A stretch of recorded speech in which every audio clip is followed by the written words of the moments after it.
her relationships with boys, and more determined to leave the place where she lived.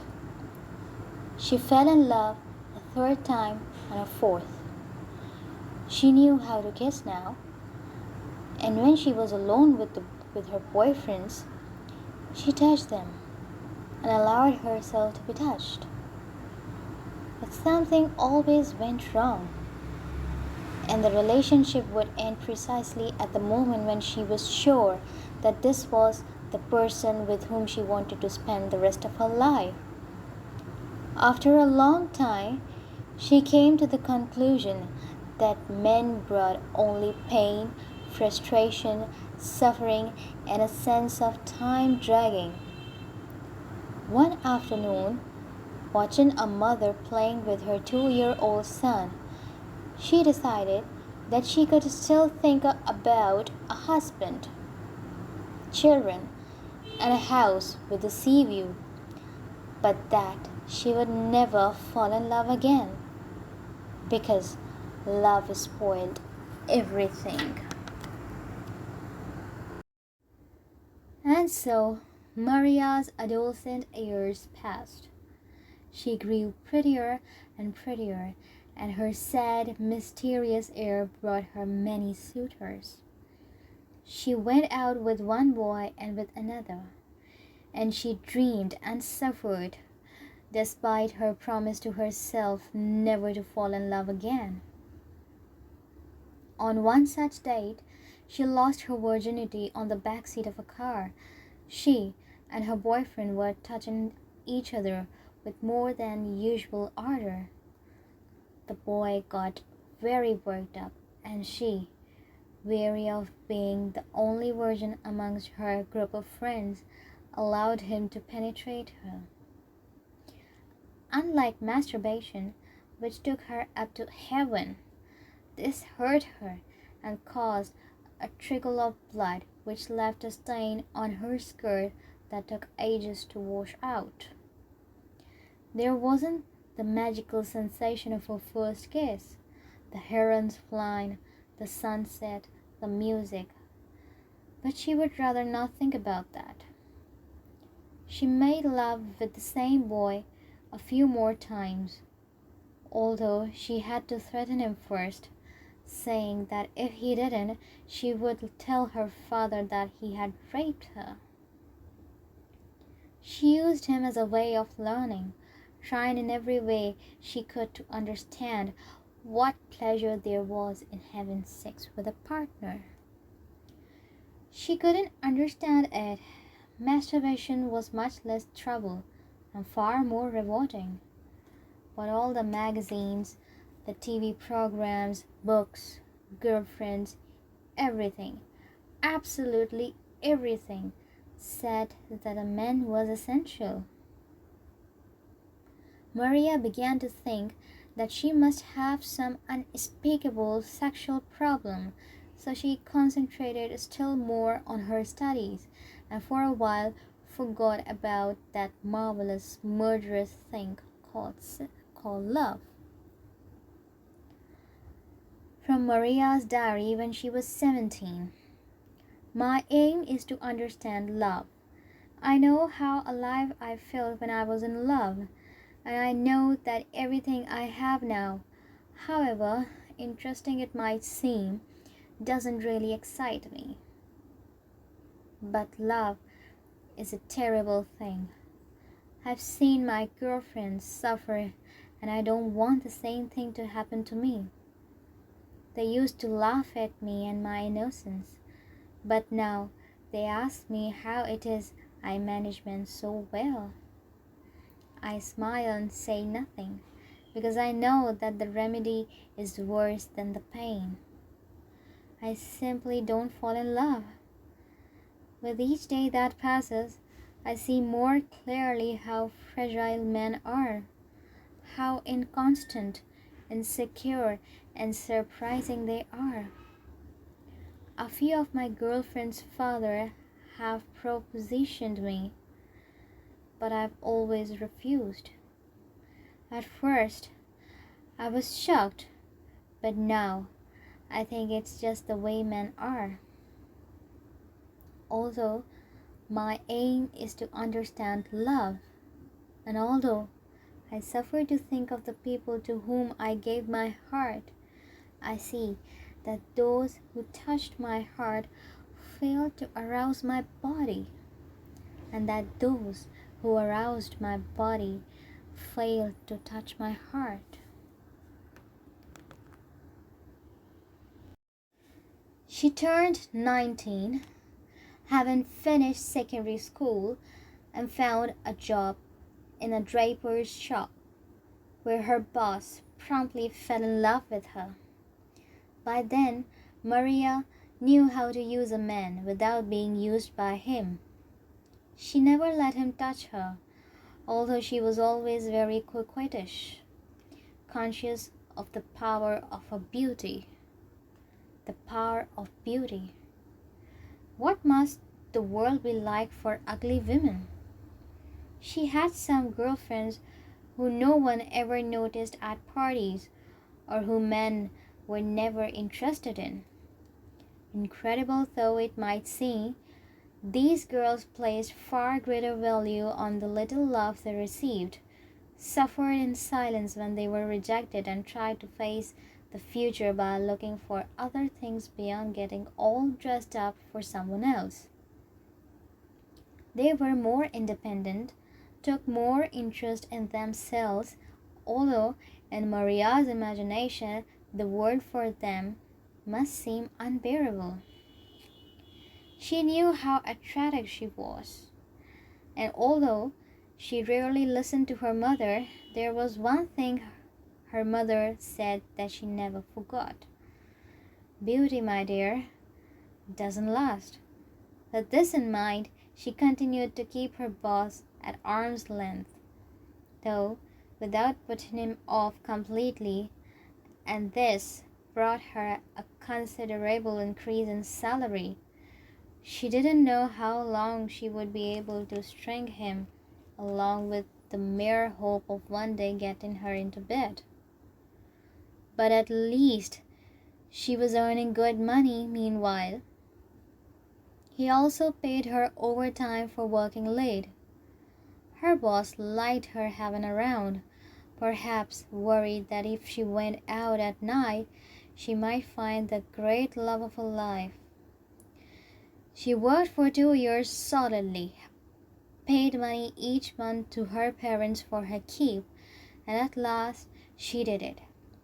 She saved up enough money to go and spend a week's holiday in the city of her dreams, the place where film and TV stars live, the picture postcard image of her country, Rio de Janeiro. Her boss offered to go with her and to pay all her expenses, but Maria lied to him, saying that since she was going to one of the most dangerous places in the world, the one condition her mother had laid down was that she was to stay at the house of a cousin trained in judo. Besides, sir, she said, you can't just leave the shop without some reliable person to look after it. Don't call me sir, he said, and Maria saw in his eyes something she recognized, the flame of love. And this surprised her, because she had always thought he was only interested in sex, and yet his eyes were saying the exact opposite. I can give you a house, a family, some money for your parents. Thinking of the future, she decided to stoke the fire. She said that she would really miss the job, as well as the colleagues she just adored working with. She was careful not to mention anyone in particular, leaving the mystery hanging in the air. Did colleague mean him?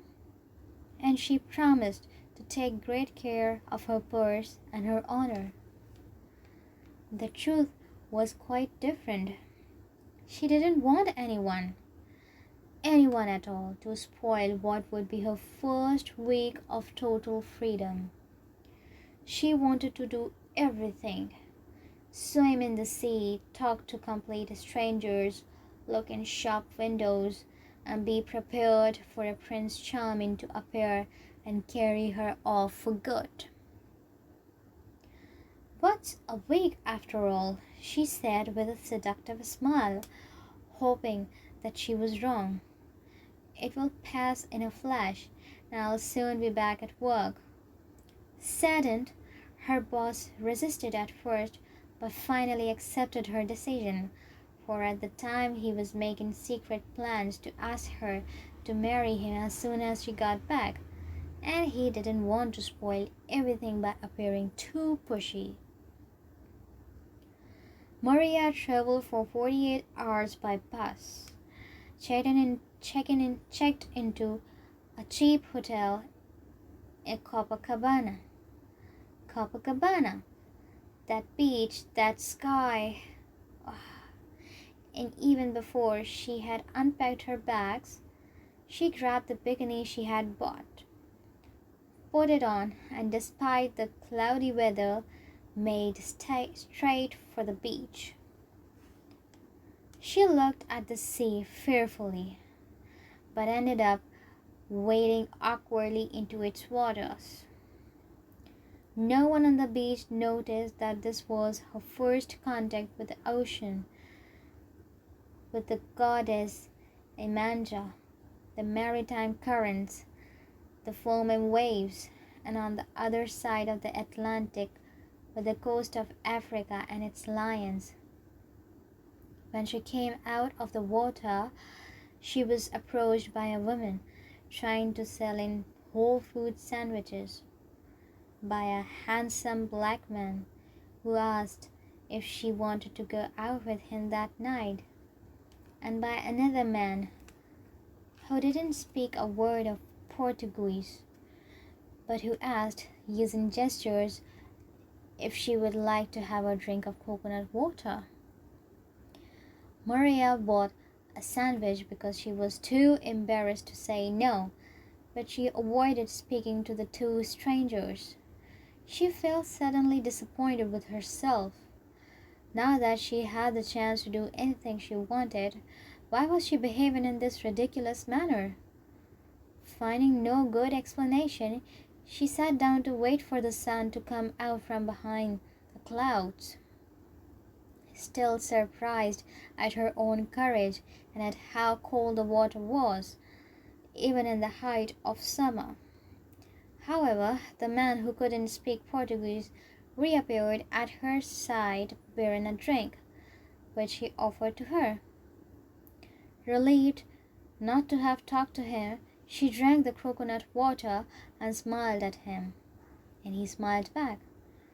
For some time, they kept up this comfortable, meaningless conversation.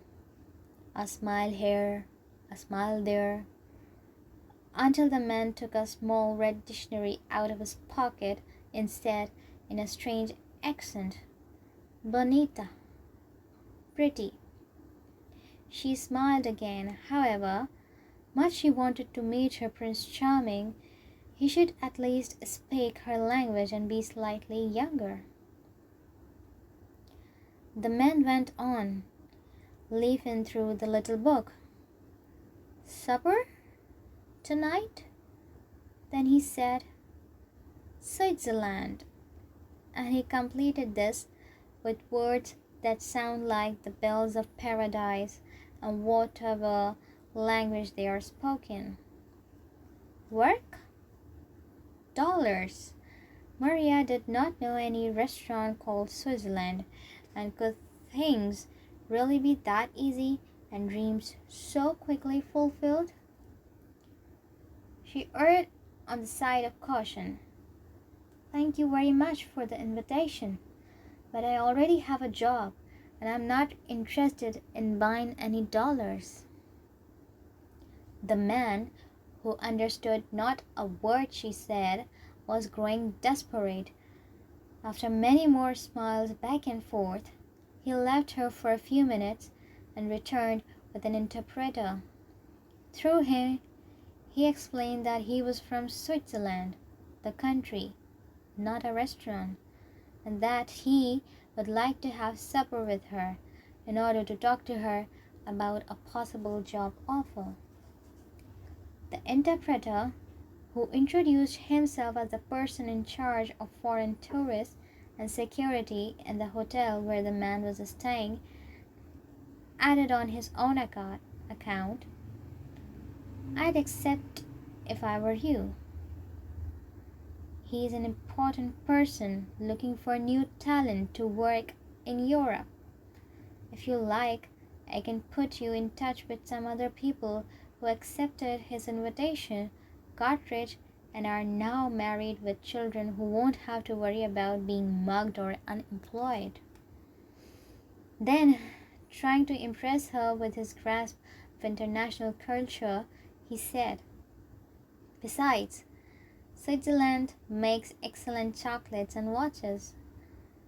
Maria's only stage experience had been in the passion play that the local council always put on during Holy Week, and in which she had had a walk-on part as a water seller.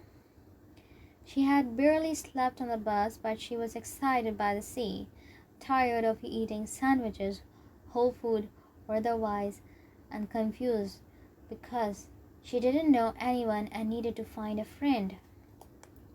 She had been in similar situation before, in which a man promises everything and gives nothing.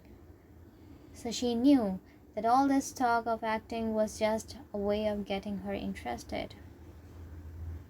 However, convinced that the Virgin had presented her with this chance, convinced that she must enjoy every second of her week's holiday, and because a visit to a good restaurant would provide her with something to talk about when she went home, she decided to accept the invitation as long as the interpreter came too, for she was already getting tired of smiling and pretending that she could understand what the foreigner was saying. The only problem was also the gravest one. She did not have anything suitable to wear. A woman never admits to such things. She would find it easier to admit that her husband had betrayed her than to reveal the state of her wardrobe. But since she did not know these people and might well never see them again, she felt that she had nothing to lose. "I've just arrived from the northeast and I haven't gotten the right clothes to wear to a restaurant." Through the interpreter, the man told her not to worry and asked for the address of her hotel. That evening, she received a dress like that of which she had never seen in her entire life, accompanied by a pair of shoes that must have cost as much as she earned in a year. She felt that this was the beginning of the road she had so longed for during her childhood and adolescence in the Sertão, the Brazilian backlands, putting up with the constant droughts, the boys with no future, the poor but honest town, the dull, repetitive way of life. She was ready to be transformed into the princess of the universe. A man had offered her work, dollars, a pair of exorbitantly expensive shoes, and a dress straight out of a fairy tale. All she lacked was some makeup, but the receptionist at her hotel took pity on her and helped her out, first warning her not to assume that every foreigner was trustworthy or that every man in Rio was a mugger. Maria ignored the warning, put on her gifts from heaven, spent hours in front of the mirror, regretting not having brought a camera with her in order to record the moment, only to realize that she was late for her date. She raced off, just like Cinderella, to the hotel where the Swiss gentleman was staying. To her surprise, the interpreter told her that he would not be accompanying them. Don't worry about the language. What matters is whether or not he feels comfortable with you.